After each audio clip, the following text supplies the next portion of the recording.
దూరపుకొండలు నునుపు. అనసూయ వేసిన ఈ ట్వీట్ ఎవరి గురించి? నటి మరియు యాంకర్ అనసూయ తాజాగా చేసిన ట్వీట్ దూరపుకొండలు నునుపు ప్రస్తుతం సోషల్ మీడియాలో పెద్ద చర్చకు దారితీసింది. ఆమె వేసిన ఈ ట్వీట్ ఎవరి గురించి ఉద్దేశించి వేసిందో తెలియకపోవడంతో నెటిజన్లు రకరకాల అంగీకారాలు, అభిప్రాయాలను వ్యక్తం చేస్తున్నారు. ఈ ట్వీట్ నిన్న జరిగిన పుష్ప 2 ఈవెంట్కు సంబంధించిందే కావచ్చు అని భావిస్తున్నారు. ఈ ఈవెంట్లో రాజమౌళి, గోపీచంద్, మలినేని వంటి ప్రముఖులు గెస్టులుగా పాల్గొన్నారు.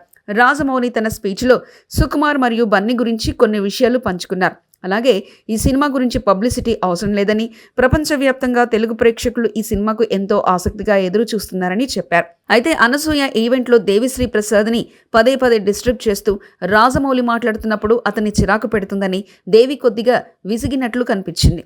ఈ సమయంలో అనసూయ చేసిన ట్వీట్ దూరపుకొండల నునుపు దేవి గురించి అయి ఉంటుందని చాలామంది భావిస్తున్నారు. మరికొందరు మాత్రం అనసూయ ఈ సామెతను విజయ్ దేవరకొండతో ఉన్న వారను ఎరగడానికి ఉపయోగించినట్లుగా అనుకుంటున్నారు.